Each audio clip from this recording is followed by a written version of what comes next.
Alright guys, looks like we're live. Not gonna wait for anyone to show up because this was very, just doing like an off-the-cuff interview here. Just got back to my hotel room after Invicta FC 33. Great event. Went to the hotel where all the fighters were staying afterwards, which, you know, someone else on press row gave me great advice. They're like, dude, just stay where all the fighters are staying next time. They're like, ask ahead of time. Definitely going to do that. Probably be a lot cheaper. I mean, I love my hotel here, but I'll probably take that advice too. Would have saved me like one Uber trip at least. Two or three really. So gonna go over, we'll start with the fights and then I'll give my thoughts afterwards, like overall for the event. So the first fight, Chantel Coates defeated Ashlyn Kleinbeck by KO TKO right hook, 28 seconds, round 1 of 3. Wow. Chantel Coates put an emphasis on the start of the event. She set the pace, and most of the fights did really good to try to keep up with that pace, but none of them beat it. I mean, Chantel Coates just put a hurting on Kleinbeck. I mean, she was down and out. Did not excuse me. Did not expect to see that tonight. Wow. Good first fight and pro debut, way to make an impression. Congratulations, Chantel Coates, Army veteran. You know, first thing I said to one of her, I don't know if he was a corner or not because he had a camera. He was definitely with her. I said, man, that's way to be Army strong.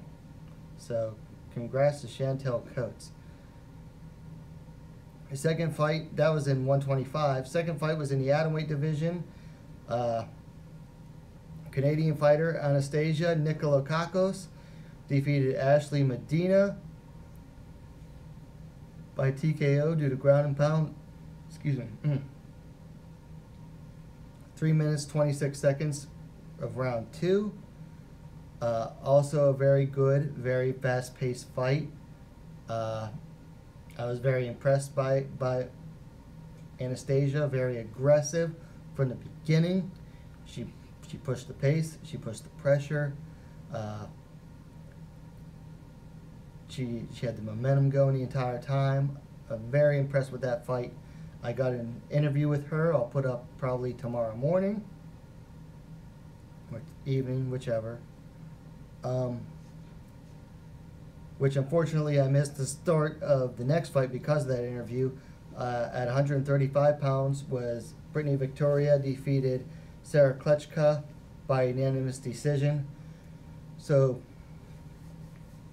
excuse me guys. If any fight of the evening had to be called a slobber knocker, this was that fight. You know, it was a very enjoyable fight. It was a little bit back and forth. But it wasn't the prettiest fight. I mean, it was a little sloppy, but man, these two went out to put a hurting on each other, and I'll tell you what, both of them are going to be feeling it in the morning. Probably Sarah Klechka more than Brittany Victoria. You know, I talked to the cut man on his way out for Klechka, on his way out of the cage, and I was like, man, you probably earned your pay just with that fight alone. He's like, and he said, oh yeah, he's like, she's got a bad break on her nose. So, wow. Those two, if I had to give advice to either of them or both, I would say, you know, keep the hands up and work on the defense a little bit. But other than that, I mean, that's a fight people want to see. If it was in the UFC, that would probably earn Fight of the Night honors just because, you know, they both went for broke. They didn't worry about, you know, getting hurt themselves. They just wanted to, you know, make sure that they won the fight. So it was very enjoyable to watch. It might not have been the prettiest fight, but it was a fun fight. Damn, it was a fun fight to watch. Moving along to the 125 division, you know, Jamie Moyle missed weight. Brianna Van Buren defeated Jamie Moyle by unanimous decision. Yeah, Van Buren made Moyle pay for missing weight. I don't know what Moyle's excuse was. I heard rumors on Press Row, and I don't know how true they are, and they didn't know either. But there were rumors that Moyle got injured, had an injury, possibly a knee, and that's why she couldn't cut weight. I don't know for sure. Just stating, disclaimer, those are rumors. I don't know. But I will say Brianna Van Buren definitely made Moyle pay for missing weight. Moyle had a really nasty cut above her right temple. And her, I want to say she's Orthodox, so her lead leg, her left knee, was beat red by the end of the fight. I mean, it was looking pretty nasty. I mean, Van Buren just beat her to the punch every time. Moyle was looking in slow motion.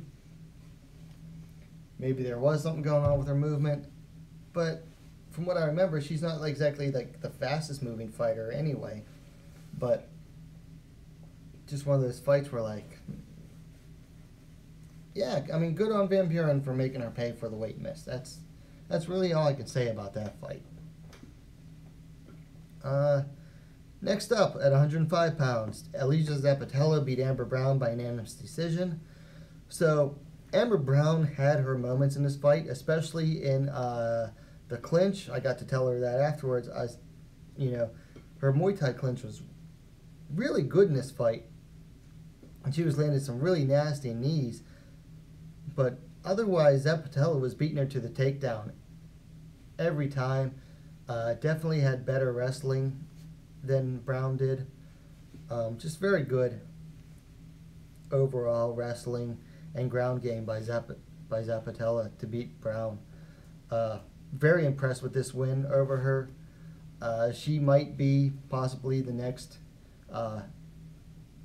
title challenger at atom weight. It's hard to say. I wouldn't be surprised if Invicta makes that announcement sometime in the near future, or even a couple months down the line, But, yeah, at least Zapatella got it done. What can I say? I mean, she did really good. I mean, Amber Brown's best moments, though, were definitely standing in the clinch. She landed some really nice knees, like I said before. But other than that, she got outworked a little bit. And I got to see her at the hotel afterwards. And, I mentioned that, she hadn't fought in like over a year. So, I said to her, you got the ring rust off, you know what you got to work on. And she seemed very optimistic. I think the hardest part about watching that fight, and, I'm in the media row, and I'm right up against the cage taking pictures. And the hardest part for me is to distance myself from, trying to feel anything for these fighters and these fights. And it was really hard for in this fight because Amber Brown made it known on her Instagram that she brought her daughter with her, and you could hear her daughter cheering for her, like, "Come on, Mom, come on, Mom." Excuse me. And yeah, that made it very hard in that fight. Like, I really felt for her, to bring her daughter there, and then she lost. So that was really tough. Anyway, I'm just going to move on. Next fight was at 115. Kay Hansen, come from behind victory of the night. Defeated Sharon Jacobson by submission due to armbar. 4 minutes, 43 seconds, round 3 of 3. Wow. Jacobson had her way with Hansen pretty much the entire fight. I mean, guys, I said to one of the staff members there and someone else who will remain nameless just because I don't want to throw people's names out. But I said, this fight, looking at it throughout most of the fight, up until I looked like an idiot after that submission.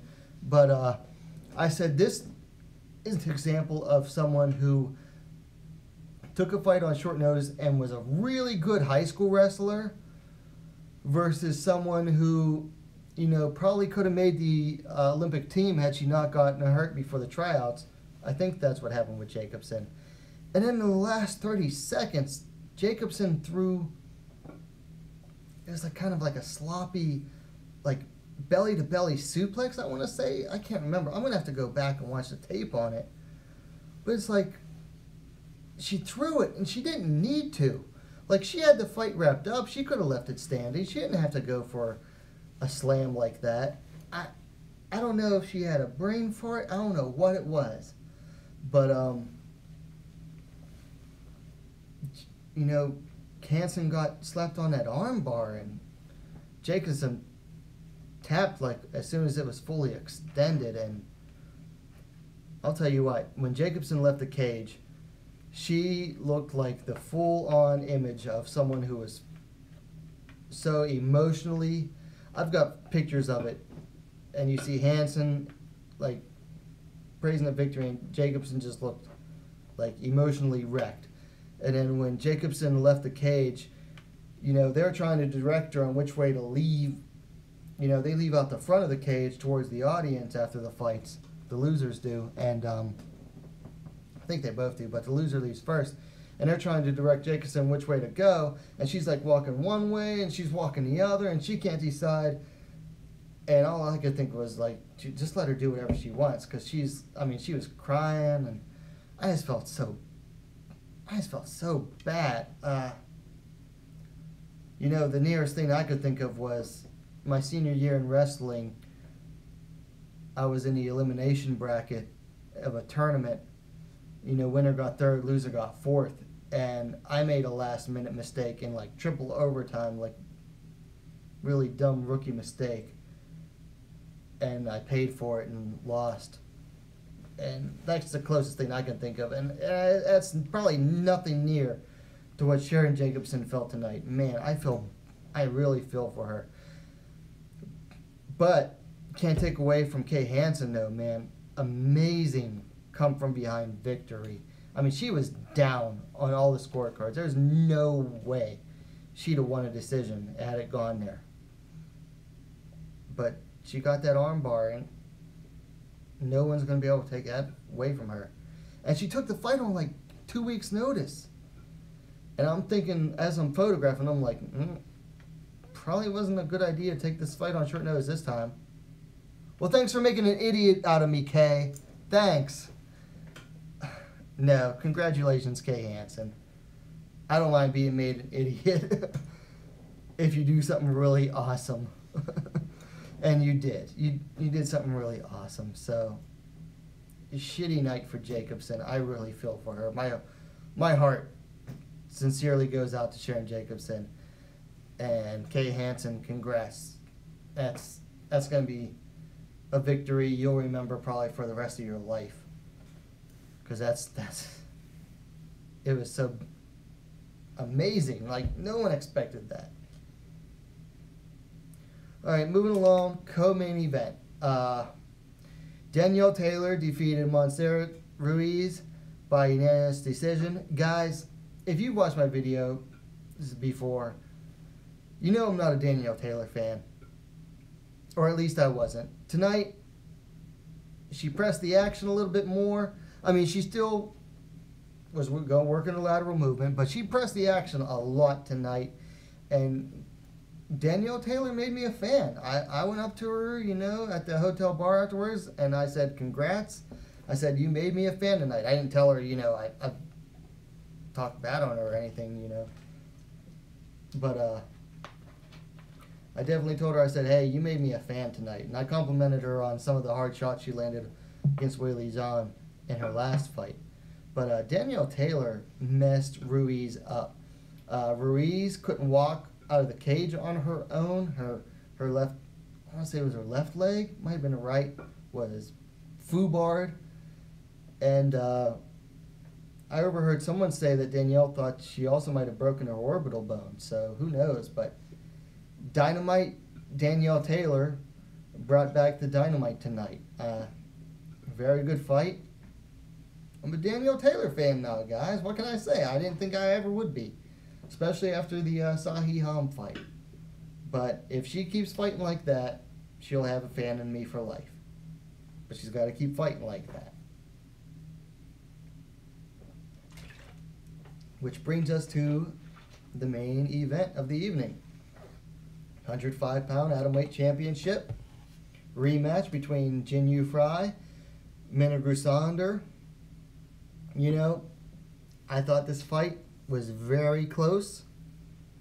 A lot like the first fight. I thought the first 2 rounds reminded me a lot of the first fight. And then Jin came out with the fire in the 3rd round. Again, reminded me of the first fight. Minna was able to reverse that in the 3rd round. 4th round, I definitely had all Jin. First 2 rounds, I had Grusander. 3rd round was very close. It was hard to decide. At that point, I had it either 3-0 or 2-1. By the end of the 4th, which I had all Jin, not all Jin, but definitely a clear 10-9. So at that point, I had it probably 4-1 or 2-2. 5th round, I scored for Jin probably. I want to remember. It was a good. Nothing really stood out in the 5th round though. So I had it overall at the end. I think I had it 4-1 at least, 3-2 closer. Honestly, guys, I scored the fight for Grusander this time. Like, first fight between them, I wasn't sure who would win. I thought it was a lot closer than this fight. I honestly had it for Grusander again, and there was definitely a lot of other people that had it. Some people had it for Jin though this time. I think more people had it for Jin that I could overhear than had it in the last fight. A certain dark-haired president had it for Grusander again. So how did this fight break down? I think Jin definitely had the better boxing. Grusander dropped her in the 1st round, if I recall correctly. But I think Jin overall had the better boxing, and I think Jin had better takedowns. When it came to the clinch control and striking in the clinch, all Grusander. Grusander is very good at controlling the clinch, and she had some really nice clinch knees, especially against the cage this fight. I think Jin did a lot better. She was able to get off the cage a lot better in the clinch in this fight, and every time she broke up, or at least like most of the times she broke the clinch, she would like land a punch or an elbow. So she definitely did that better this time. I thought Minna did better this time as far as she was more active in the clinch. She didn't just, settle in the clinch and stall. I mean, she did that a little bit, but she definitely tried to keep it more active in the clinch. But overall, when she did have clinch control, wasn't a whole lot going on. I think the big takeaway from this fight is, and someone very hot in Invicta, shall remain nameless, agreed with me when I said it. I said, well, I think the lesson to take away from this is, clinch control is not going to win you a fight in Missouri. To which this person could not disagree. Boxing, effective striking and takedowns definitely will. And I think just being overall more active or trying to be more active will. So the judges, it was a split decision for Jin Yu Fry. Guys, I got an interview with Jin, and, I'm a ride or die Fry guy. I honestly, I scored it for Minna this time. I'm not disappointed in that Jin won. I just thought Minna had it. And, I don't know what else to say. I mean, am I disappointed that Jin won? No. Did I think the judging could have gone either way? Yeah, I mean, yeah, it was honestly a very close fight. like I said, I had it 3-2 maybe, and I mean, it really depends on where you were sitting. Unfortunately, like, I was right near one of the judges. I couldn't, like, it wasn't close enough to, like, look over his shoulder to see what he was scoring, so I don't know what that guy would scored it, how he scored it. But man, it was a good fight overall. I thought it was a lot more activity in this fight than in their first fight. You know, they kept it, you know, a lot more active. It was just a good fight, and can't take away from either of these ladies. They left it all in there, I thought. I got an interview with, so overall, I got interviews tonight from basically all the atomweight victors. Anastasia Nikolokakos, Alicia Zapatella, and Jin. What can I say? I favor the atomweights. The hard part is, you know, going backstage for the interviews, I missed some of the walkouts for some of the fighters. You know, videoing the walkouts and taking pictures. It was a sacrifice. I might have to bring someone with me to take pictures too, so I can do those next time. We'll see. If someone is willing to pay their own way to come out with me and take pictures, I'll definitely do it. So overall, it was a great night of fights. Scottish Rite Temple of Kansas City is a great venue. It's theater seating. So I put a picture up on my Instagram at LETO1776. I went up to the freaking balcony. Okay, that balcony, first of all, it's a lot of stairs to get up there. And then to get down to the edge of the balcony, you have to walk down some sketchy ass steps that had me creeped out. Like, I do not like heights. I'm afraid of falling. Don't like them at all. Don't understand I was in the Air Force, but hey, I was a ground pounder. Got a couple pictures. Go check out the overhead picture, the one overhead picture I got before the fights. Guys, if you ever go to an Invicta event at the Scottish Rite Temple, like the orchestra side seating where the media sits and stuff are like $50, but that balcony seats are $25, and you're not going to get a better seat. You're literally looking like straight down at almost at like a, not 90-degree, but at least 45-degree angle right into the cage. You can't beat those balcony seats. Granted, you don't want to come down once you get up to that balcony because it's a lot of stairs, and if you don't like heights like me, you're not going to want to climb up those little bitty narrow stairs that are like steep angle. But totally worth it. So afterwards, you know, there's more media here than there was when I was there in July. I saw two of the same people I recognized, and I met a few more. One guy I recognized from his Twitter handle being retweeted on Sherdog. Eric, I can't remember his last name. Damn it, I might remember it tomorrow. He tweets and he does submissions for Axis.com, AXS, same as the network. And then another guy who does WMMA retweets, I believe. They were real nice, and they were like, well, you know, next time try to stay at the same hotel the fighters are at. You know, they do let you know. Unfortunately, I didn't know it enough ahead of time. I'll definitely try to find out earlier for next time. But I went back to that hotel afterwards, and I got to speak to some of the fighters. You know, I got to meet Amber Brown afterwards. You know, I told her, you know, good thing is, even with the loss, she hadn't fought in over a year, so she's got the ring rust gone now. So she said she's ready to return as soon as possible, as soon as, you know, she's ready. So that's good, you know. It's always good to see the bully in action. That's where I got to speak to Danielle Taylor, told her I was a fan. Who else did I speak to there, fighter-wise?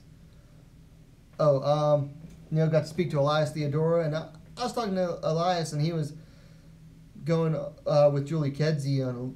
He was talking about, you know, if you're familiar with Elias, you know he's really big on, you know, full legalization of cannabis, and it turns out the reason he does the the card carrying duties for Invicta, he says one of his goals is to highlight how unfair the way they test for the THC is. It's straight across the board the way they test for men and women, and it's based on the percentage in your fat metabolites or something similar to that.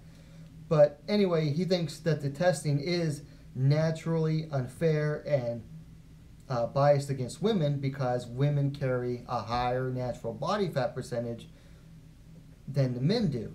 And because he's an outspoken, advocate of legalization of cannabis, he hopes that by being a card carrying Invicta, that it helps bring attention to changing the testing between the men and women, which I didn't know. Never would have known that before. And I can agree. I can agree with his views on testing. And I'll tell you what, that guy's not just a pretty face and a fighter. He's a very, very smart guy. And he was talking to Julie Kedzie about that, and I was listening in. And Julie's a really nice, sweet lady. I got to tell her that I was a big fan from way back in the day, and we were talking about, the hook and shoot days and Bodog fight, and she was talking about, that one reality show that never got aired, and it was really cool conversation. Really nice lady. Apparently she had like a bad night in the commentator booth, like her screen went blank and then her headphones were messing up. It's pretty, it's a funny story, but it's like you feel bad for her. And I mentioned that one video of her like online where she's like supposed to be drunk. She's like, oh, I hate that video. Apparently, if you've never seen this video, it looks like she's drunk, but that was like right after the Misha Tate fight, and she was adrenaline dumping, and apparently the same guy was filming it tried to like upskirt her or something. So anyway, don't want to talk about that too much, but Julie Kedzie, she's funny to listen to online and really smart. We almost started talking about political correctness. I think we righted that course real fast because I admitted that I'm conservative and a vet, so I think we both knew that. I think we definitely knew where we were both coming from. Like, we didn't get into like serious politics, or like barely even scratch the surface, really. It wasn't even that long of a conversation, but really nice lady. You ever get a chance to meet her, she's a doll. So the last fighter I got to talk to tonight was Minna Grusander. She came out to get a pizza. So apparently the bars in Kansas City, a lot of them closed by 1 a.m., but some of the pizza places are serving way past that. So she was out waiting to meet the pizza guy. Minna Grusander is a total sweetheart. Really nice girl. She she looked like she got the crap beat out of her. She seemed kind of down, but she seemed in very good spirits. The neat thing about Finlanders, Finnish people, I guess their accent is they almost sound like they're kind of like sing-songy. Like the way she talked, she might have even been down, but the way her accent made her sound like, she was still in good spirits. And maybe she was. Like, I guess her brother lives like nearby in Kansas, so she was gonna stay here for a few days longer and meet her brother. So maybe she was still in a good mood for that anyway. But really sweet girl, really nice. She saw the picture that I snuck of her behind me, and she's like, "Oh, you took the picture of me, right?" I was like, "I don't think." She's like, "Yeah." She showed it to me up front. I was like, "Yeah, okay." And then I remembered. So she thought that was a really cool picture, which I thought was really cool too. I did think it was a cool picture at the time. I had forgotten about it by the end of the night because it was such a long night. Really cool. And then I had to leave to catch my Uber. So it was nice meeting, talking to me, and definitely a Grusander fan. I think both her and Jen showed some holes in their skills tonight, even more so than in their first fight. So it'll be interesting to see how they each get matched up with. One person said possibly in the group we were in with Grusinder afterwards that maybe they could match her up with Amber Brown. I wouldn't complain. I think that'd be a good action fight. Although I'd like to see, I wouldn't like to see either of them take 2 losses in well, in Grusinder's case it'd be 3, Brown's 2, I guess. Wouldn't like to see either of them take another loss, but you never know how that could happen anyway, no matter who they match them up with, right? So that was my Invicta 33 experience, guys. Took only about a half hour. I talked a little fast this time. It helps that I'm not like drunk and rambling like last time I was in Kansas City and doing a live tweet or a live stream afterwards.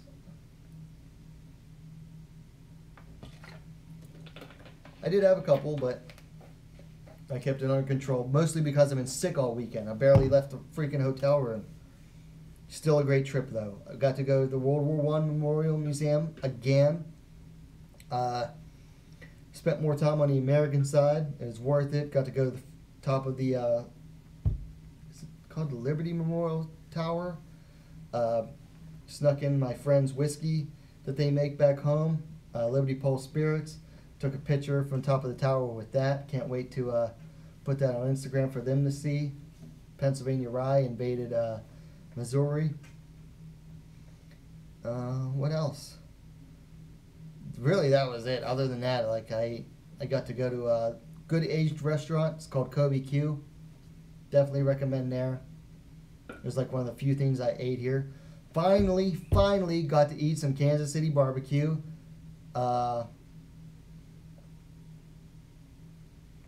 Went to what's it called? Joe's KC. I had the Z-Man.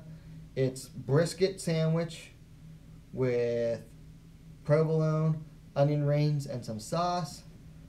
Oh, it was delicious. Unfortunately, I still wasn't feeling that great. That was earlier today. I ate about half of it. Totally worth it.